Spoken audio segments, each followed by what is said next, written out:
Muchas gracias. Buenos días a todos. Saludos desde Colombia. Muchas gracias por la invitación. Yo siempre muy feliz y contenta de poderles transmitir un poco el conocimiento relacionado con el paciente intoxicado, ¿no? Hoy vamos a ver un poco el paciente intoxicado que está crítico, que realmente es más común de lo usual. Entonces, cuando a uno le hablan del paciente intoxicado, uno ya empieza a tener problemas, porque uno dice, yo no sé nada de toxicología, eso es grave, no es grave, ¿será que tiene dosis tóxica? ¿Será que está asintomático y más adelante se va a complicar? Realmente eso es lo que más preocupa en el contexto de un paciente intoxicado, ¿de acuerdo? Y lo primero que uno también piensa es intoxicación igual a un lavado gástrico, igual a una medida de descontaminación. Y hay veces tal vez se nos dejamos pasar algunas consideraciones bien importantes en el contexto de la toxicología y más que todo en el paciente críticamente intoxicado. Quiero resaltar un poco que lo que sucede en la escena, lo que sucede fuera del hospital, el personal prehospitalario, quien es que va a despachar a este paciente, nos puede brindar información bien importante relacionada con el paciente intoxicado y sobre todo si es un paciente críticamente intoxicado, donde muchas veces no tenemos la información completa. La escena sí puede darnos mucha información. Yo le digo a mis estudiantes que muchas veces, eh, si el paciente no nos habla, la escena lo hace. ¿Qué es importante saber relacionado con el paciente intoxicado? Estamos en un ascenso significativo con las intoxicaciones cuando nos comparamos con accidentes de tránsito, caídas, otros tipos de condiciones, sobre todo las intoxicaciones relacionadas con medicamentos. Eso es lo que está hoy en día un poco más en común. Si bien uno revisa la epidemiología a nivel mundial, se dice que la primera causa de intoxicación en el mundo son las sustancias psicoactivas y esto se debe a que pues todo el día se crean y todo el tiempo se crean nuevas sustancias, pero no debemos dejar a un lado las intoxicaciones por medicamentos que por mucho tiempo fueron la primera causa y muy seguramente van a volver a ser la primera causa. Recordemos que más o menos 284 millones de personas más o menos se intoxican al año. Los menores de 35 años casi siempre reciben tratamientos relacionados con el consumo de drogas, o sea, sustancias psicoactivas, ¿cierto? De esos, muchos de ellos se inyectan drogas, entonces ahí estamos hablando también de otros contextos y otras posibles complicaciones, ¿cierto? Tenemos que tener en cuenta que los niños son una población bien importante, inclusive yo tengo una charla en horas de la tarde relacionadas con intoxicaciones en pediatría y pues recordemos que tenemos un poco esto de los productos domésticos y hablaremos un poco más adelante. Los intentos de suicidio, la finalidad es bien importante y pues las mujeres son las que más están relacionadas con la intencionalidad suicida. ¿A qué voy con esto? Que no solamente debemos pensar en el paciente críticamente intoxicado, sino de pronto poder enfocarnos un poco en una sustancia y en la finalidad. Si bien yo les voy a hablar de algunos como tips que tenemos que tener en cuenta con el paciente críticamente intoxicado, el primer tip que yo les voy a dar es tratemos al paciente más no al tóxico. ¿De acuerdo? Primero tenemos que tener paciente, tiene que tener una vía aérea permeable, adecuada ventilación, buena circulación, sin compromiso neurológico. Y pues ya después uno identifica el tóxico. Claro está, hay antídotos que podemos utilizar y hay cosas que debemos tener en cuenta para enfocar a mi paciente. Uno es el estado de la materia, estado líquido, sólido, gaseoso. Dos es la latencia, y esto es bien importante. La latencia es el tiempo que transcurre en el que yo me expongo a un tóxico y desarrollo algún síntoma. Existen varios tóxicos que tienen fases asintomáticas que pueden migrar a una toxicidad severa y muchas veces uno no lo piensa, le da egreso al paciente y el paciente reingresa a su hospital, pues críticamente intoxicado. Y es porque esta latencia tal vez es mucho mayor. Ahorita les voy a decir cuáles son estos tóxicos que tienen una latencia prolongada, es decir, que tienen fases asintomáticas y que posiblemente es mejor no darles egreso a este paciente porque se pueden complicar. El tercero es la toxicidad, obviamente este habla por sí solo y son pues los hallazgos relacionados con la intoxicación o el envenenamiento, ¿de acuerdo? Entonces ahí es ya cuando uno dice está intoxicado por plaguicidas, está intoxicado por medicamentos, ahí uno evalúa realmente cuál es este grado de intoxicación. Con respecto a los dos últimos, y les tengo unas diapositivas al final al respecto, y es qué tanto estos tóxicos pueden persistir en el ambiente y transmitirse de una persona a otra. Esto tal vez nos habla sí, de un paciente críticamente intoxicado, pero tal vez me habla si tengo una exposición a un tóxico que persiste en el ambiente y que se transmite de una persona a otra. Ahí tal vez no hablaríamos de una víctima, sino de varias víctimas. Y también hablaríamos de yo, como personal de salud, cómo me voy a cuidar con mis equipos de protección personal para yo no ser una víctima más, ¿de acuerdo? Entonces, el estado de la materia, sólido, líquido, gaseoso, me permiten identificar a mí la vía de absorción de ese tóxico, ¿cierto? Y una medida de descontaminación.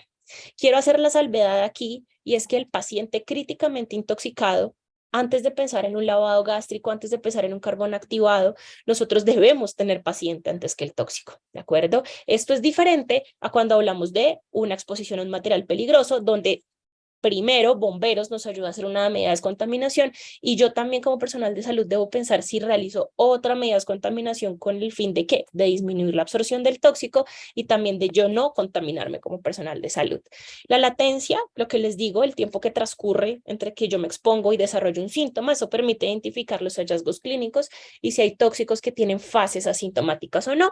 La toxicidad, mecanismo de acción, identificar los toxindromes, la fisiopatología, y en la persistencia, identificar si hay una exposición aguda o crónica, el número de víctimas, y pues obviamente la transmisibilidad también me permite identificar el número de víctimas. Entonces miren que el paciente críticamente intoxicado debe tener algunos como ítems de los cuales yo debo tener en cuenta.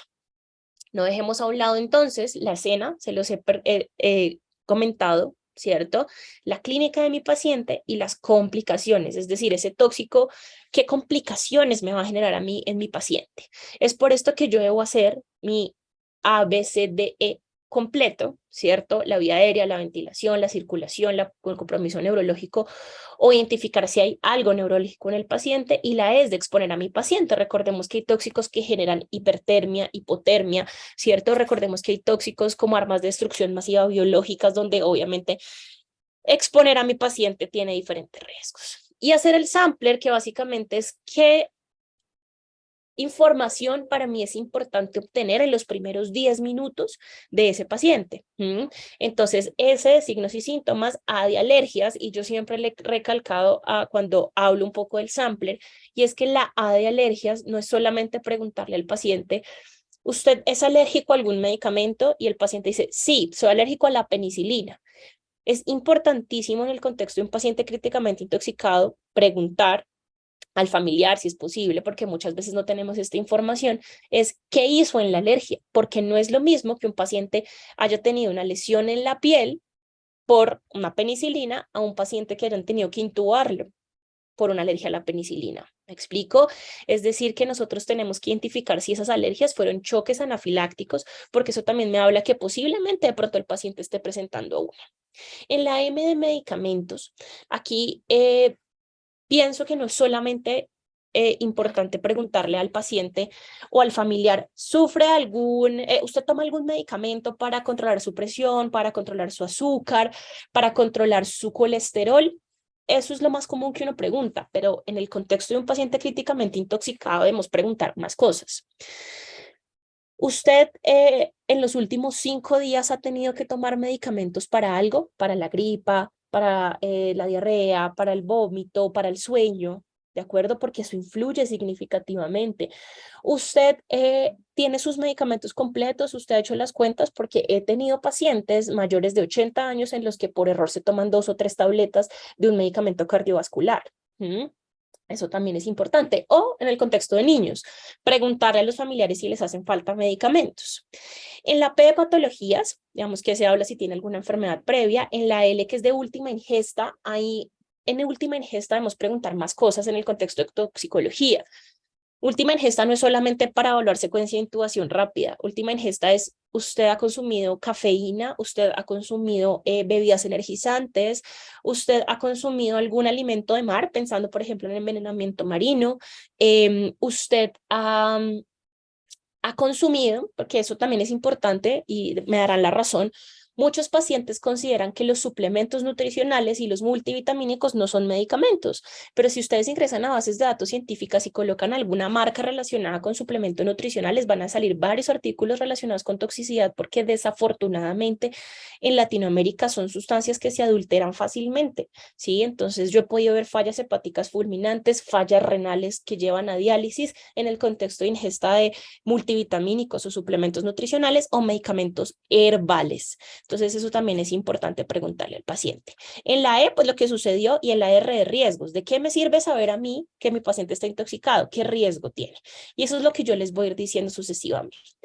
Esto que ustedes ven aquí son las sustancias que tienen una latencia larga, es decir, sustancias que pueden generar una intoxicación severa, pero toman tiempo en desarrollar esa intoxicación. Por ejemplo, el paracetamol, el acetaminofén, la aspirina o salicilatos, inhibidores de monoaminoxidasas, sulfonilurias, que es principalmente la glibenclamida, que es un antidiabético, las drogas ilícitas envueltas en paquetes o caucho, por ejemplo, las mulas o correos humanos, las hormonas tiroideas, el ácido valproico, los anticoagulantes tipo warfarina, el hierro o fármacos de liberación sostenida. Todos estos fármacos principalmente generan fases asintomáticas en estadios iniciales. Entonces, posiblemente el paciente dure asintomático 1 o 2 días y después empiece a complicarse, ¿cierto? Y pues como está asintomático, nosotros no hacemos ninguna medida y pues eso sí nos puede llevar al paciente críticamente intoxicado. Entonces, consejo que yo les doy desde toxicología, si ustedes tienen un paciente intoxicado por alguna de estas sustancias, es mejor dejarlos en observación las fases que se necesitan. Por ejemplo, paracetamol debe estar hospitalizado mínimo 4 días, super warfarínicos o warfarina, recordemos que la vida media es de 7 a 8 días, estos pacientes deben durar hospitalizados mínimo de 5 a 7 días, entonces son pacientes que es mejor vigilarlos ante cualquier hallazgo.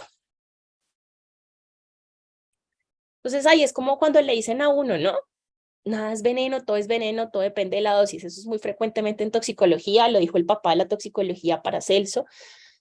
Pero cuando uno realmente se pone a identificar que todo está en la dosis, pues recordemos que sí y no, ¿no? Recordemos que hay medicamentos de margen terapéutico estrecho, donde la dosis tóxica es muy cercana de la dosis terapéutica, muy común en la warfarina, muy común en la levotiroxina, que son las hormonas tiroideas, muy común en el litio, carbonato de litio, muy común en los anticonvulsivantes, pero si hay veces nosotros revisamos y uno llega y evidencia paciente intoxicado y uno, ¿y cuál es la dosis tóxica? Y uno a veces no la encuentra y es porque muchos tóxicos realmente no tienen una dosis establecida, una dosis tóxica como tal, son muy pocos realmente, ¿cierto? Entonces, pues ahí todo es veneno, nada es veneno, todo depende de la dosis, pues es cierto, pero también hay cosas que nos toca pensar más allá. Y es, ¿a qué se expuso mi paciente? Sustancias psicoactivas, plaguicidas, medicamentos, tóxicos de la industria de la limpieza, picaduras y mordeduras por animales ponzoñosos, otras toxinas, materiales peligrosos.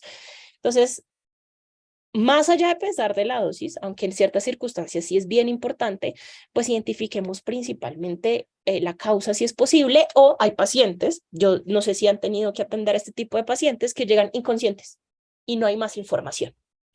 Entonces, ahí uno empieza a determinar cuáles son las sustancias psicoactivas que generan depresión del sistema nervioso central, cuáles son los plaguicidas, cuáles son los medicamentos, cuáles son los tóxicos de la industria de la limpieza.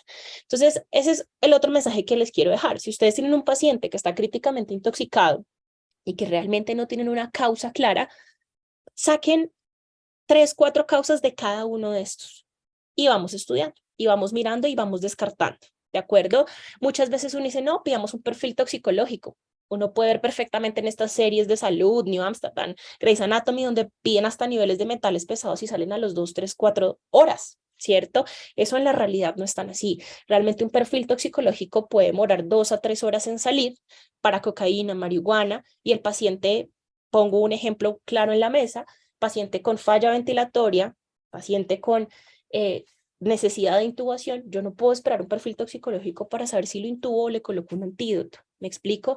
Entonces lo mismo sucede, los medicamentos, los niveles de medicamentos en sangre. Si a mí me llega un paciente intoxicado por acetaminofén, más o menos a mí me está llegando este perfil a los 5 días. El carbonato de litio, que realmente es un tóxico que genera una intoxicación bien importante, los niveles llegan a los 8 días. ¿sí? Entonces, ahí nos toca utilizar la clínica y el pensamiento crítico. Consejo que les doy, paciente críticamente intoxicado y que no sepamos las causas, tomemos 2 o 3 causas de cada una de las sustancias psicoactivas, plaguicidas, medicamentos y poder hacer mi análisis e ir descartando, ¿de acuerdo?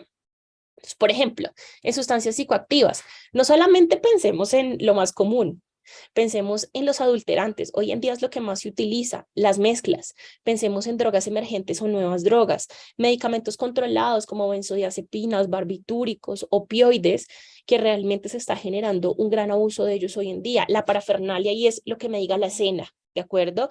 Y hallazgos poco comunes. Gracias a estos adulterantes yo he podido evidenciar y he podido tener pacientes con vasculitis secundaria al consumo de cocaína y era por su adulterante que es levamisol. Con respecto a plaguicidas, podemos tener un sinfín de plaguicidas, sobre todo que cada país tiene su propio plaguicida. También es importante identificar que, por ejemplo, aquí en Colombia nosotros tenemos plaguicidas que están prohibidos en otros países, ¿cierto? O aquí tenemos plaguicidas prohibidos que se prohibieron hace 20 años y todavía seguimos viendo intoxicación por este comercio del mercado negro, ¿de acuerdo? Entonces pensemos en fertilizantes, productos para la salud animal, como por ejemplo el amitraz. El amitraz es una de las sustancias que genera mucha toxicidad porque actúa sobre el sistema adrenérgico, ¿cierto? Pensemos también en estos productos que se utilizan para los equipos y maquinaria. Recordemos que los plaguicidas generan intoxicación tanto aguda como crónica y existen más de 12 familias de plaguicidas. Con respecto a los medicamentos, pensemos en la sobredosis, en la intoxicación, en la polifarmacia, ¿cierto? Es muy poco probable que nosotros veamos una persona mayor de 65 años con un medicamento, ¿cierto? Si bien la polifarmacia, la definición es el consumo, la prescripción de más de 5 medicamentos por más de 6 meses, pues siempre toca individualizar a mi paciente. En el contexto, por ejemplo, donde yo trabajo, nosotros vemos y hacemos interacciones farmacológicas en todos los pacientes que tienen más de 10 fármacos sí o sí, los medicamentos artesanales, que son los que adulteran frecuentemente, y los medicamentos de margen terapéutico estrecho. En tóxicos de la industria de la limpieza, recordemos que la finalidad puede ser ocupacional o en el hogar, eso también es bien común. La edad, sí, los niños se intoxican mucho por este tipo de productos, el equipo de protección personal que va a utilizar. También podemos generar intoxicación aguda crónica, la cantidad de víctimas, las baterías, etcétera. En picaduras y mordeduras, perdón, en los materiales peligrosos, pues depende la finalidad, ¿cierto? Depende para qué se necesita, las armas de guerra, mi sistema comando de incidentes, el equipo de materiales peligrosos, es decir, que necesito de un trabajo en equipo, también los equipos de protección personal, con otras toxinas, plantas, semillas, envenenamiento marino, hongo, ranas, marea roja, que eso tiene que ver con el marino, y pues todo lo que tiene que ver con animales ponzoñosos. Entonces, si se dan cuenta, cuando uno habla de paciente críticamente intoxicado, pues prácticamente es toda la toxicología, ¿cierto? Yo les voy a dividir un poco lo que hay hoy en día publicado con respecto al paciente críticamente intoxicado desde un soporte vital básico y desde un soporte vital avanzado. ¿Me explico? Entonces, lo que más está escrito relacionado con el soporte vital básico es la sobredosis de opioides, tanto así que su antídoto, que es la naloxona, es el único medicamento que se encuentra en el soporte vital básico. ¿Eso qué quiere decir? Que tanto personal salud y no salud tienen que saber cómo utilizar este antídoto o por lo menos al solicitar la ayuda, pues que además de que llegue un desfibrilador externo automático, llegue una naloxona. Entonces no olviden, único medicamento en el soporte vital básico. Lo otro es que la mayoría de las muertes atribuidas al consumo de drogas son secundarias a opioides, y esto es un dato del 2017 y créanme que vamos en aumento. Recordemos un poco entonces que tenemos opiáceos que son los que derivan directamente de la morfina, o bueno, de la morfina no, de la planta del opio, que es el Papaver somniferum, ahí está morfina y codeína. Tenemos los semisintéticos, que ahí tenemos heroína, buprenorfina, hidromorfona, oxicodona, incluida la naloxona también, la de hidrocodeína. Y tenemos opioides sintéticos. Ustedes ven ahí 2 que están en azul y están tachados. Está tramadol y tambentadol. Ellos efectivamente son opioides, solo que en sobredosis no generan depresión del sistema nervioso central. Inclusive en sobredosis generan un toxíndrome excitador. Por ende, pues la naloxona no les serviría a estos 2 opioides. ¿Cómo vamos a encontrar un paciente con sobredosis con un toxíndrome opioide? Básicamente los signos vitales hacia la baja, hipotensión, bradicardia, bradipnea marcada, hipotermia también, las pupilas mióticas, puntiformes, no reactivas a la luz, ¿cierto? Ruidos intestinales completamente abolidos y el paciente puede estar en cualquier compromiso neurológico hacia la baja, somnolencia, estupor, coma, muerte, ¿de acuerdo? Existe una triada donde básicamente, si su paciente tiene falla ventilatoria, compromiso neurológico y miosis puntiforme no reactiva a la luz, usted debería pensar que su paciente tiene una sobredosis de opioides y administrar naloxona. ¿De acuerdo? No dejemos a un lado que no son los únicos, o pues los opioides no son los únicos que generan este tipo de triadas, ¿no? Lo que pasa es que, ¿qué me dice, digamos, la AJA? Que si usted tiene esta triada y hay un antídoto para los opioides, pues piense primero en el tóxico que tiene el antídoto.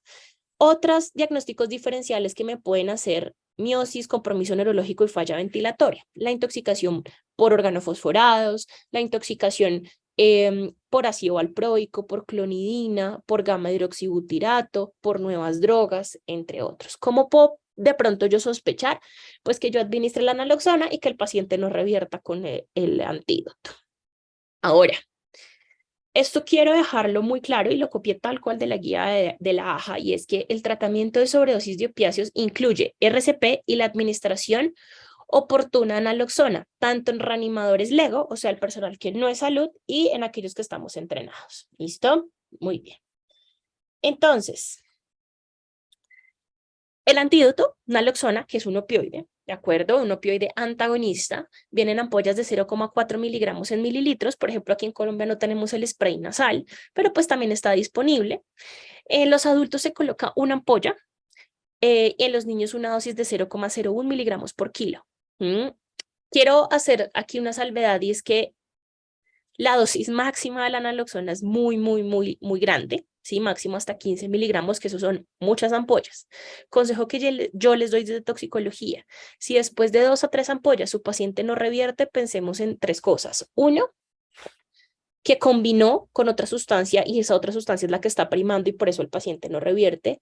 2, que tiene una sobredosis significativa por opioides y necesitamos más dosis de la naloxona. O 3, estamos pensando en otras causas como las que les dije anteriormente. Entonces ahí toca utilizar el pensamiento crítico. ¿Por qué les hablo de esto después de 2 o 3 ampollas? Porque recordemos que la naloxona puede generar edema agudo de pulmón. Entonces, pues podemos generarlo y desencadenarlo, y pues ahí ya tendríamos un problema adicional. También, si estamos en el contexto de un paciente, por ejemplo, adicto o con una dependencia ya a los opioides y yo le voy a revertir el efecto, el paciente puede convulsionar. Lo que sí es importante es que, y por eso es que la AJA le dice a uno que si usted está en el contexto de un paciente que ya tiene una dependencia a opioides, no coloque la ampolla directa, sino coloque la ampolla diluida. ¿De acuerdo? ¿Cómo se diluye? Una jeringa de 10, se coloca la naloxona, el resto se lleva, se completa con solución salina y se coloca de a 1 cc cada minuto. Que así es importante que si el paciente logra revertir el efecto, pero tiene una sobredosis marcada, recordemos que la naloxona tiene una vida media muy corta. Entonces, hay veces nos toca colocarles infusiones. Entonces, ¿cómo se coloca la infusión? Pues las 2/3 partes de la dosis que se requirió para estabilizar a mi paciente. Y ahí nos toca vigilarlo. No olviden, la naloxona genera edema agudo de pulmón. Aquí también quiero hacer la salvedad de 2 cosas. No es lo mismo que yo tenga a mi paciente con una sobredosis de opioides que no respira, no responde, pero tiene pulso. Es decir, este paciente está vivo. Ahí es donde tiene mejor evidencia la naloxona. El otro contexto es paciente que no respira, no responde y no tiene pulso. Es decir, está en paro cardiorrespiratorio, principalmente paro respiratorio relacionado con opioides. En el paciente que está en paro ya establecido por opioides, hay una ausencia de un beneficio comprobado por el uso de naloxona. Es decir, que toca sí o sí irnos por el enfoque de RCP de alta calidad.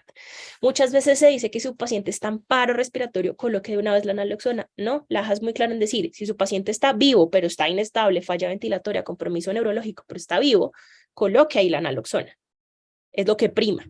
Pero si su paciente ya está en paro, la naloxona no es la que prima, lo que prima es una RCP de alta calidad. Ya cuando su paciente salga del paro, es su criterio clínico si decide colocar la naloxona o no. Con respecto a el algoritmo, ¿cierto? Aquí básicamente es lo que les acabo de decir. Entonces, por ejemplo, si su paciente sospecha de intoxicación por opioides, compruebe si la víctima responde, bueno, lo que a uno le enseñan, ¿cierto? ¿Responde o no responde? No responde. ¿Respira o no respira? No respira. ¿Qué dice aquí? Administre naloxona, utilice DEA. Esto es para personal lego, es decir, personal no salud. Recordemos que la gran diferencia que tenemos nosotros, personal salud, es que nosotros, además de evaluar si responde o no responde, nosotros, y si respira o no respira, nosotros evaluamos pulso, que esa es una gran diferencia. Entonces, en el algoritmo de profesionales de salud, ¿qué dice acá? Su paciente ¿tiene pulso? Perdón, coloco el puntero láser. ¿Su paciente tiene pulso? No. Aquí, ¿qué dice? Utilice el DEA y considere la naloxona. Es que aquí está en paro. Y ya vimos que hay una ausencia de beneficio de naloxona en pacientes ya en paro. En cambio, aquí dice, ¿su paciente tiene pulso? Sí, sí tiene. ¿Qué dice aquí? Abrir, proporciona a la víctima y pues coloque la naloxona. De acuerdo. Con respecto al soporte vital avanzado, ¿sí? Recordemos que dentro del algoritmo de paro, dentro de Hs y Ts, siempre una de las Ts es pensar que el paciente está intoxicado, siempre. Entonces, ahí vamos devolviéndonos un poco a lo que les he venido hablando. Pensemos tal vez en el estado de la materia ese tóxico, pensemos en la toxicidad, pensemos en la latencia, pensemos en estos tóxicos de fases asintomáticas, pensemos en tóxicos que son cardiotóxicos, pensemos en tóxicos que son neurotóxicos. Yo les traigo 2 o 3 ejemplos más adelante, pero no descartemos que dentro de su paciente en paro, sí o sí, dentro de las Hs y Ts, una de las Ts es intoxicación. Principalmente, ¿qué me matan el paciente intoxicado? Se los voy a hablar más adelante, pero me adelanto: falla ventilatoria, el compromiso neurológico, la acidosis metabólica, la neurotoxicidad relacionada con convulsiones, la falla renal y la cardiotoxicidad. Eso es lo que me puede matar en el contexto de un paciente intoxicado. Por eso es que la T de toxinas o tóxicos está involucrada en la parte de paro. Entonces, cuando nosotros hablamos de cardiotoxicidad, que es una de las causas de paro y de paciente críticamente intoxicado, pues debemos dividir, ok, mi paciente tiene una cardiotoxicidad relacionada con ¿qué? Con una arritmia cardíaca, con un paro cardíaco, tiene una hipotensión refractaria, tiene choque o tiene una injuria miocárdica directa, ¿cierto? Entonces, no descartemos y no dejemos a un lado que realmente todo paciente intoxicado necesita sí o sí un electrocardiograma de 12 derivaciones. ¿Por qué? Porque muchos de los fármacos, muchos de los tóxicos generan bloqueo de canales de sodio, es decir, nos pueden migrar a una arritmia ventricular, y generan bloqueo de canales de potasio que también me migran a una taquicardia ventricular, ¿cierto? Principalmente la torsión de puntas. Entonces, en toxicología, los choques principales que se pueden ver en el paciente son choque distributivo y el choque cardiogénico, ¿de acuerdo? Los hallazgos de la hipotensión en el paciente intoxicado pueden deberse a una toxicidad directa o una toxicidad indirecta. Con respecto al choque distributivo, ahí el más común es el choque anafiláctico. Recordemos que muchos de los tóxicos y muchos de los fármacos que liberan histamina o que liberan fosfolipasa A2 tienen un riesgo sí o sí de generar choque anafiláctico. Con respecto al choque cardiogénico, pues ¿cuáles son las causas de choque cardiogénico?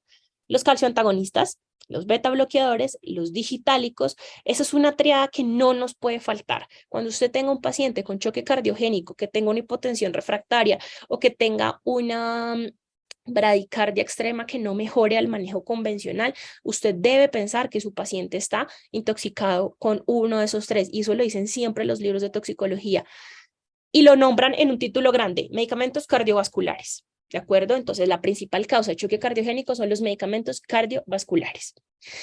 No dejemos a un lado los organofosforados. Si no estoy mal, tengo entendido, hay un tema relacionado con esto en el Congreso, pero son sustancias en las cuales nosotros podemos estar expuestos a los organofosforados, tanto en nuestra casa como en el ambiente laboral, como también un arma de destrucción masiva. Entonces, no dejemos a un lado estos tipos de choques cardiogénicos. Y aquí les traigo, por ejemplo, ya les mostré que dentro de los algoritmos de paro está la T de toxinas. Esto que ustedes ven aquí es, recorté el algoritmo de bradicardia sintomática de la AJA.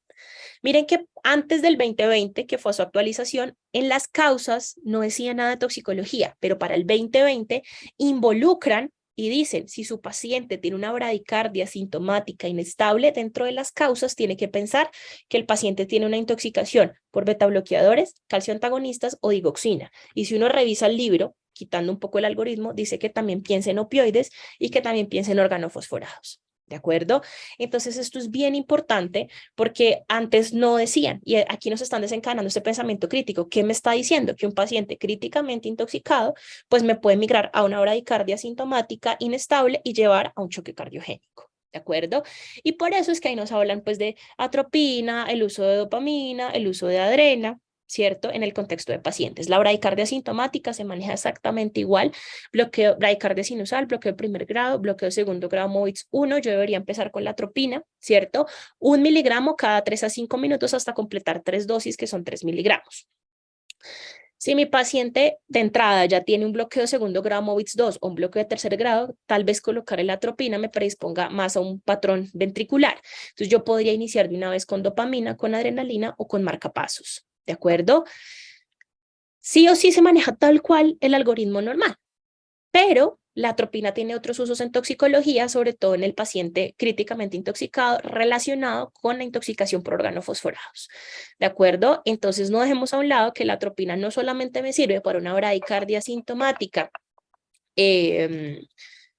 relacionada con una arritmia, sino que también me sirve en el contexto de inhibidores de colinesterasa, principalmente organofosforados y carbamatos, ¿cierto? Sobre todo me sirve para el toxíndrome muscarínico, que es el síndrome sucio, donde el paciente, como un profe un día me lo dijo, está llorando por todo lado, tiene secreciones por todo lado, además tiene una hipotensión marcada, tiene una bradicardia sintomática, y ahí es cuando uno coloca atropina, ¿cierto? Atropina, que esa es una gran diferencia con la que hay en el algoritmo de bradicardia sintomática, que uno coloca hasta 3 miligramos. Bueno, en el contexto de una intoxicación por organofosforados, toxíndrome muscarínico, si el paciente tiene hipotensión refractaria, bradicardia sintomática o broncorrea, que es la secreción que me compromete la vida, usted también coloca atropina. Y coloca atropina y no hay dosis techo, no hay dosis máxima. Usted coloca la atropina hasta que su paciente mejore, como lo mal llaman, hasta que lo atropinice o hasta que lo ingrese en un toxíndrome contrario, que es el anticolinérgico. Entonces, es una gran diferencia con respecto al uso de atropina en el paciente críticamente intoxicado. Mi paciente tiene una bradicardia sintomática por las causas que me está diciendo el algoritmo, o mi paciente tiene bradicardia, hipotensión o broncorrea por una intoxicación por organofosforados, ¿cierto? Uso de atropina en el contexto del paciente intoxicado. Y por eso es que existen estas mnemotecnias, el slush, el dumbless, donde básicamente dice que si su paciente tiene secreciones, principalmente broncorrea, bradicardia o hipotensión, usted debería colocar la atropina. ¿Qué otras sustancias me generan hipotensión refractaria? Bueno, los nitratos, principalmente el nitrito de amilo, también llamado popper, que es el que más se usa de manera recreativa, los simpaticolíticos, como por ejemplo la prazosina, la clonidina, la dexmedetomidina, la alfametildopa, ¿cierto? Algunos antidepresivos, principalmente los antidepresivos tricíclicos, algunos antihipertensivos, de pronto que no hemos visto dentro de los simpaticolíticos, como IECA, ARA2, ¿cierto? Algunos diuréticos, los antipsicóticos, sobre todo los antipsicóticos que bloquean el receptor alfa 1, sobre todo, por ejemplo, la levomepromacina, que es uno de los que más lo hace, los antiparkinsonianos, los diuréticos que también pues entran en el grupo antihipertensivos, los depresores del sistema nervioso central y también lo que me genere acidosis metabólica. Y ahí voy a una parte, ¿cierto? Y es decirles un poco que la mayoría de las intoxicaciones, la mayoría, pueden llegar a migrar a una acidosis metabólica con anion GAP elevado. Esa es una de las primeras razones. Es más, muchos autores dicen que si su paciente tiene una acidosis metabólica con anion GAP elevado, entre sus primeras causas tiene que estar que el paciente está intoxicado. Y aquí les traigo una mnemotecnia que se llama CAT-MUD-PILES, donde básicamente me dice, ok, ¿cuáles son las sustancias que más me dan una acidosis metabólica con anion GAP elevado? Entonces tengo monóxido, tengo cianuro, tengo tolueno, teofilina, aminoglicósidos, solo los alcoholes tóxicos, la metformina, la acetaminofén, la isoniazida, el hierro y los salicilatos. Entonces, consejo, si su paciente está en una acidosis metabólica con anion GAP elevado y no sabemos una causa, debemos considerar una intoxicación en ellas. ¿Qué tóxicos o fármacos me pueden generar o son arritmogénicos? La primera, pues ya les dije, todo lo que me bloquee canales de sodio me puede migrar a ensanchamiento del QRS y arritmias de tipo ventriculares. Todo lo que me bloquee canales de potasio me puede llevar a una prolongación de QT y migrar a una arritmia ventricular polimórfica tipo torsión de puntas. La cocaína, que es la que les voy a hablar ahorita, las anfetaminas, las bebidas energizantes, las antinas, prácticamente es cafeína, los simpaticomiméticos, los rendidores deportivos, los beta-2 adrenérgicos como salbutamol, como terbutalina, odolaterol, indacaterol, las mezclas de antigripales. Recordemos que los antigripales tienen un antiinflamatorio o analgésico, tienen un simpático mimético y tienen un antihistamínico, y los antihistamínicos también son arritmogénicos, los anestésicos locales y los antidepresivos tricíclicos. Con respecto, yo les traje dos ejemplos, cocaína y antidepresivos tricíclicos. Recordemos que la cocaína, miren que tiene hallazgos tanto agudos como crónicos, es decir, que su paciente intoxicado por cocaína no solamente me puede llegar agudamente con un infarto tipo 2, con una arritmia cardíaca, con un ACV, con una disección aórtica. Miren que a nivel crónico la cocaína es procoagulante y el paciente cada vez que consume cocaína, y si la consume todo el tiempo, es un paciente con un riesgo cardiovascular elevado de manera significativa. Entonces, nos hemos hablado que todos los pacientes que presentan dolor torácico relacionado con cocaína, sí o sí deben ser evaluados completos, con anamnesis, examen físico, signos vitales, solicitar troponina y el electrocardiograma. Y pues todos los pacientes con síndrome coronario agudo con elevación del ST deben ser remitidos directamente para su intervención coronaria percutánea. Esto siendo la salvedad que la mayoría de los infartos relacionados con cocaína son tipo 2 y pues muchos de ellos no requieren su intervención coronaria percutánea. Aquí es un paralelo y es porque siempre ha sido un tabú el manejo del dolor torácico y del infarto agudo del miocardio relacionado con cocaína y anfetaminas, ¿cierto? La AJA en su momento dijo, miren, usted debe darle a su paciente una carga de aspirina de 300 miligramos, utilizar benzodiazepinas si no mejora nitroglicerina, está completamente contraindicado en su momento el uso de beta bloqueadores en el paciente con consumo de cocaína y sospecha de síndrome coronario agudo, y toca decirle al paciente que tiene que dejar de consumir cocaína porque ella es un factor de riesgo cardiovascular. Para el 2021 hicieron unas modificaciones. Sí o sí, pues la aspirina entra en la dualidad porque han salido muchos artículos del 2008 para acá donde definen si su paciente con o sin elevación del ST requiere o no la aspirina, ¿cierto? La antiagregación dual o solita, ¿cierto? Con aspirina. Ya eso toca reevaluar y toca evaluar si el paciente tiene elevación del ST o no la tiene. Lo que sí es que la primera línea de manejo en el paciente con dolor torácico inducido por cocaína y con una alta sospecha de infarto, usted debe utilizar benzodiazepinas. ¿Cuál? Diazepam. Bueno, realmente la que tenga, pero el diazepam es la mejor de todas porque disminuye, tiene mejor afinidad por el cardiomiocito, ¿de acuerdo? ¿Por qué benzodiazepinas? Pues porque la cocaína es arritmogénica, la cocaína genera taquicardia, genera hipertensión, genera agitación, y las benzodiazepinas me ayudan con todos estos puntos que yo necesito bajar. Me baja la tensión, me baja la frecuencia cardíaca, me baja la agitación y es vasodilatadora y me ayuda al dolor. Si mi paciente no mejora después de 3 dosis de benzodiazepinas, usted debe utilizar nitroglicerina. ¿De acuerdo? Miren que aquí los beta bloqueadores no dicen no los utilice. Sí, utilícelos, los no selectivos, en el paciente que tiene una hipertensión o una taquicardia persistente posterior al manejo del vasodilatador, es decir, un paciente que no mejoró con nitro, que no mejoró con benzos, usted puede utilizar beta bloqueadores. También toca decirle al paciente que tiene que dejar el consumo de cocaína y de cigarrillo porque los estudios han relacionado que el paciente que consume cocaína también fuma cigarrillo. Entonces, dos factores de riesgo cardiovascular. Y también se ha demostrado que estos pacientes que ya tienen un trastorno por consumo de cocaína, pues van a tener problemas más adelante del tratamiento post-revascularización. Entonces, ese es un cambio significativo que ocurrió. Con respecto a los antidepresivos tricíclicos, este es el mensaje para deciros lo que ustedes ven aquí, me perdonarán la cantidad de letra que tiene esta diapositiva, pero amerita colocarla en una sola, y es todo esto que ustedes ven aquí, son los mecanismos de acción de los antidepresivos tricíclicos. ¿Sí? Entonces, miren que los antidepresivos tricíclicos tienen bloqueo de la recaptación de noradrenalina, por ende este paciente me puede hacer taquicardia, hipertensión, hipertermia, agitación, convulsiones y arritmias. Bloquea la recaptación de serotonina, me puede hacer hipertermia, taquicardia, hipertensión, movimientos anormales. Bloquea los receptores muscarínicos, o sea que me puede hacer un anticolinérgico, me puede llevar a delirio, me puede llevar a arritmias cardíacas. Bloquea la recaptación de dopamina, lo que me puede llevar a movimientos anormales. Bloquea los receptores de dopamina también me lleva a agitación. El bloqueo del alfa 1 me lleva a hipotensión, del H1 sedación, y los bloqueos de los canales que me llevan a arritmias cardíacas. Entonces aquí tal vez podemos entender que un paciente con antidepresivos tricíclicos es una cajita de sorpresas. Este paciente no nos llega con una clínica específica.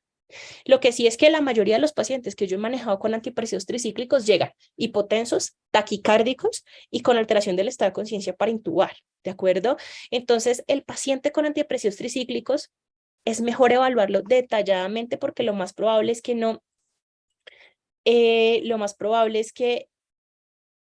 lo encontremos tal cual como lo dicen los libros, porque miren los 10 mecanismos de acción. ¿Listo? Ahora, sí o sí, todo paciente que esté con antidepresivos tricíclicos, usted debe solicitarle un electrocardiograma, sí o sí. Y esto que ustedes ven aquí son los hallazgos que tienen que identificar en el electrocardiograma. Si están identificados estos hallazgos, ¿sí? Básicamente, su paciente tiene un riesgo de cardiotoxicidad y también de convulsionar. Y ahí nos toca colocar un antídoto que ya vamos a hablar de ellos.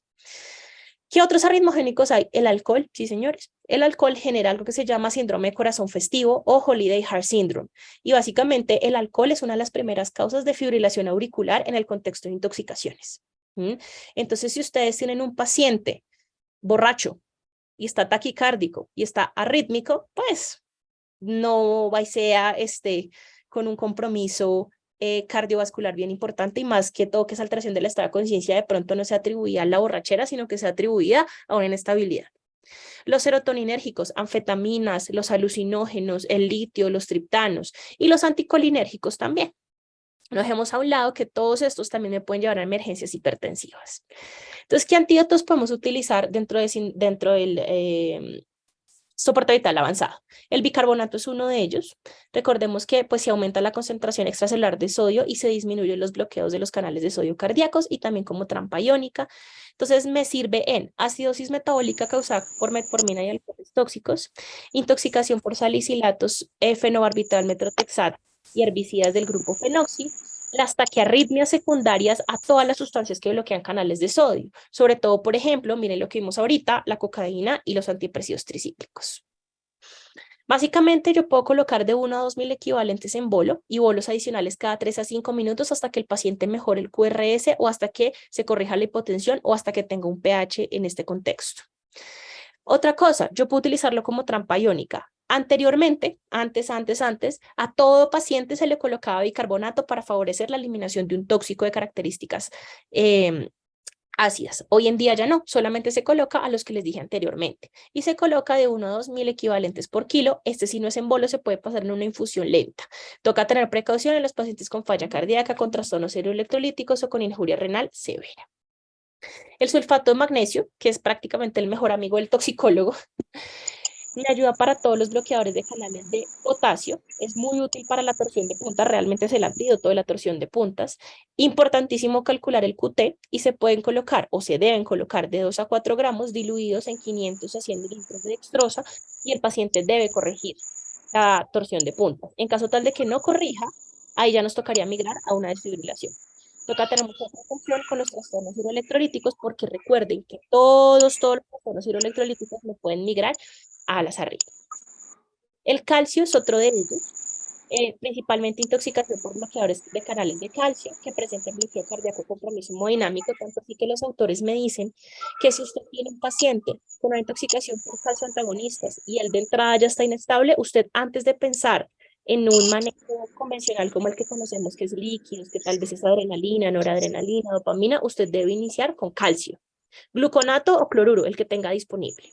Usted debe tener una aplicación de bolos lentos, no exceder de 0,7 a 1,8 mil equivalentes minuto, administrar en 10 minutos, ya sea un vial de cloruro o tres viales de gluconato, ¿de acuerdo? Después se pueden continuar con bolos sin ningún problema y pues precaución porque pueden generar trastornos hidroelectrolíticos e hipotensión.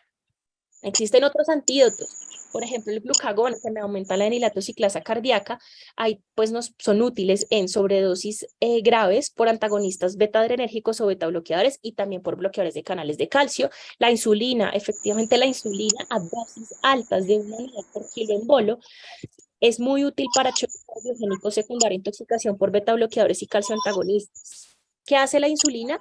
Me racionaliza el uso de catecolaminas en el contexto de esta intoxicación.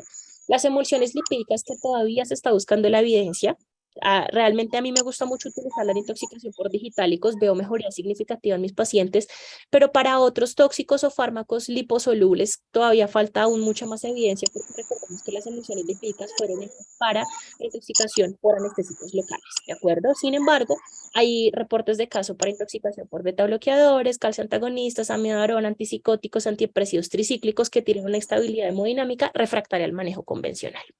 Y el azul de metileno, que es útil para los metamoglobinizantes, principalmente, por ejemplo, el popper o el triptamilo, que es uno de ellos.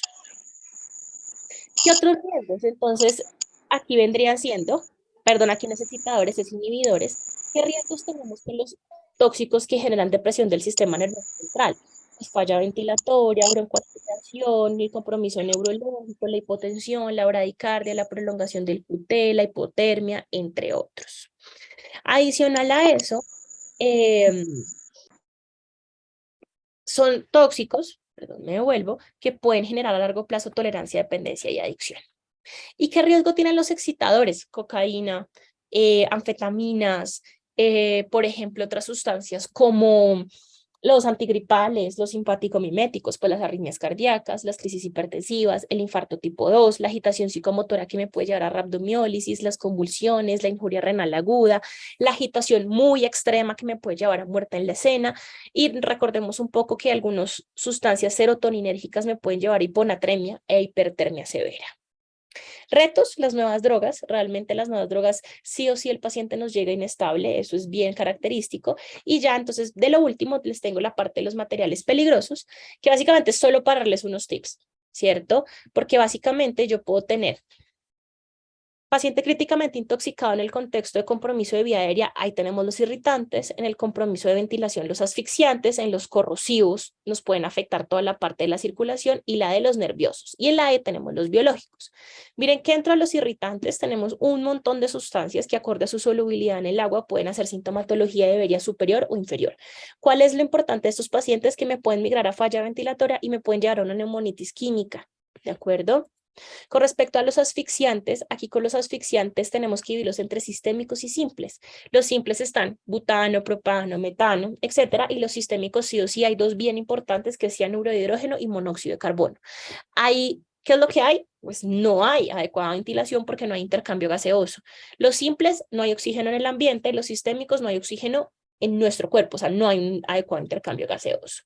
Básicamente, estos pacientes son los que sí o sí me migran a un colapso súbito, víctimas de incendios, en coma, intentos de suicidio inexplicable, ingesta de removedoras artificiales de uñas, ingesta de un montón de alimentos que básicamente tienen que ser a grandes cantidades para realmente poder tener una intoxicación por sistémicos, ¿de acuerdo? Pues ahí, ¿cuál sería el tratamiento? Administrar oxígeno. Y pues si bien la charla no es relacionada con materiales peligrosos, pues nos toca identificar las causas de o los criterios de cámara hiperbárica. Sí, digamos que esto es lo que me puede matar al paciente en la cena.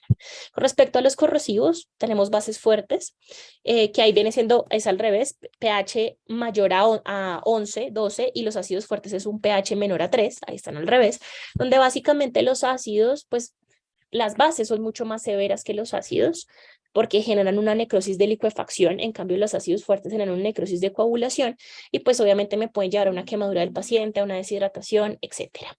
El ácido fluorhídrico tenemos que tenerlo muy en cuenta porque el ácido fluorhídrico, además de ser un corrosivo, quela el flúor y el calcio, ¿no? Entonces me pueden llevar a arritmias cardíacas.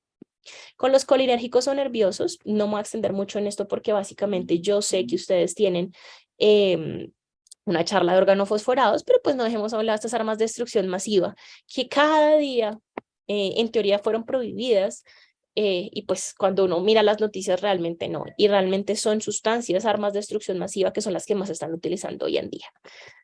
El sulfuro de hidrógeno y el H2S me atrevo a decir que son dentro de los hidrocarburos los pacientes que más me llegan comprometidos, dejando a un lado cianuro de hidrógeno, básicamente porque el H2S se comporta como irritante y como asfixiante. Entonces son pacientes que me llegan con estatus convulsivo, que llegan con infarto agudo del miocardio, con rhabdomiólisis severa, con falla hepática y el tratamiento es netamente sintomático. Para terminar, no dejen a un lado este tipo de pacientes. Como dicen por ahí, parece chiste, pero es anécdota. Y recuerden que la psicosis exotóxica, que es la agitación relacionada con sustancias, o el síndrome de abstinencia, también se tratan y también me pueden llevar a un paciente críticamente intoxicado. Ahí les traigo dos artículos, uno relacionado con abstinencia alcohol y el otro relacionado con abstinencia opioides, donde de pronto nos pueden llevar a una idea de cómo se debe manejar el paciente en abstinencia. La abstinencia mata. Entonces, sí o sí, todo paciente en abstinencia debe ser manejado. En conclusión, tenemos que trabajar en equipo en el contexto del paciente críticamente intoxicado, el manejo interdisciplinario, la comunicación, identificar lo que me mata, las medidas de descontaminación, si las hago o no, los antídotos que tenemos disponibles, sobre todo en este contexto para el paciente críticamente intoxicado, la solicitud de ayudas diagnósticas y realizar la historia clínica completa. Este es el Hospital de San José, eh, uno de los hospitales más antiguos de mi ciudad, 1904, puso su primer ladrillo. Hoy en día lo ven así, como lo ven en su derecha. Los creadores, la Sociedad de Cirugía de Bogotá, la foto que ven a la izquierda, y es el hospital que me abrió las puertas para estudiar medicina, para estudiar toxicología y para ser hoy en día una de las toxicólogas clínicas de este hospital. Aquí tienen mi correo y cualquier duda, pues a la orden. Muchas gracias.